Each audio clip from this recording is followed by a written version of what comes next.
ကိုဝေလိုက်တဲ့သမင်းထုတ်ကိုတန်းစီပြီးတော့ယူနေတဲ့လူတွေရဲ့မျက်နှာကိုဖြဲကားပြီးတော့ဗီဒီယိုမှတ်တမ်းတွေတင်တဲ့ဓာတ်ပုံတွေရိုက်တယ်ပြီးတော့ social media ပေါ်တင်တယ်ပေါ့နော်ဆိုတော့အဲ့ဒါကောင်းလာပြန်စဉ်းစားကြည့်အောင်သူများအားငယ်နေတဲ့အချိန်တချို့ဆိုရင်လေဖိုက်အရန်စာလွန်းလို့တာလေမဖြစ်မနေမှုလို့တာလာတန်းစီပြီးတော့ယူတာနော်သူတို့စိတ်ထဲမှာစဉ်းစားကြည့်သူတို့ရဲ့မျက်နှာကိုသူတို့ဒီ social media မှာဒီသမင်းထုတ်လေးလမ်းယူနေတဲ့ဗီဒီယိုဓာတ်ပုံကိုဒါမြင်ကြည့်ဘယ်လိုခံစားရမလဲ။အော်ငါတို့ဒီဖြစ်တောင်ရောက်သွားပြီသူမြင်ဆိုပြီးတဲ့အတွေးတွေဝင်လာတယ်ပို့ပြီးစိတ်အားငယ်ရတယ်ဆိုတော့လူတဲ့လူတွေပတ်စံထုတ်ကြီးတကားကားနဲ့လူရင်လည်းအဲ့ဒီပတ်စံထုတ်နဲ့ကိုယ့်ရဲ့မျက်နှာနဲ့ပဲလူနော်အဲ့လိုပဲထမင်းထုတ်ဝေတယ်ဟင်းထုတ်ဝေတယ်ဘာပဲဝေရေးတတ်မယ်ဝေဘာကြီးပဲဝေဘာကြီးပဲလူ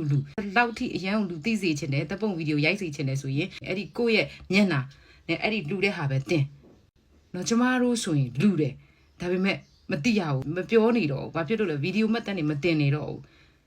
ဘာဖြစ်လို့လဲဆိုအဲ့ဒီခံစားချက်ကိုနားလဲတယ်အားနေဒီရဲ့ဖုန်းတွေကင်မရာတွေနဲ့ပဲပေါ့နော်အမြဲတမ်းဟိုမှတ်တမ်းယူခြင်းနဲ့လူခြင်းနဲ့စိတ်ကနည်းနည်းမှတ်တမ်းတင်ခြင်းနဲ့စိတ်ကများများဖြစ်နေတဲ့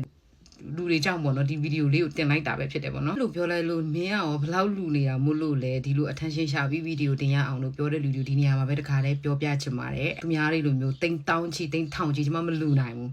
အေးဒါပေမဲ့ကျမပါလူနိုင်လဲဆိုတော့ကျမတက်နိုင်တဲ့ဟာအကုန်လုံး28ရက်နေစပြီးငလင်လုတ်ကတဲ့ကကျွန်မဆိုင်မှာတက်နိုင်တဲ့ဟာတွေအကုန်လုံးစီးဝါအစားလူတယ်เนาะကျွန်မဆိုင်မှာလောက်ဝဲတဲ့စကိုင်းအတွက်တွေကိုတခြားမန္တလေးအတွက်တွေကိုအဲ့အလူရှင်တွေနဲ့အတူပါဝင်လူတန်းပါတယ်ကိုတက်နိုင်တဲ့လောက်เนาะကျွန်မအမောက်ဘတော်မှဖော်ပြတတ်တဲ့လူမဟုတ်ဘူးကျွန်မရဲ့ page မှာလည်းဘာတွေလူပြီးဘာညာဆိုပြီးတင်ထားတာတခုမှအခုယနေ့အချိန်ထိပေါ့เนาะဒီခုဘယ်နှစ်ရက်တောင်ရှိပြီလဲကျွန်မလုံးဝမတင်ဘူးဒါပေမဲ့ပြောချင်တာကကင်မရာတကားနဲ့လူချင်းတဲ့စိတ်ကအလောက်မဟုတ်ဘူးနော် attention ရှာပြီးတော့ video တင်ချင်တဲ့လူတွေဒီရဲ့ဒါကမလုံသင့်ဘူးပေါ့နော်ဆိုတော့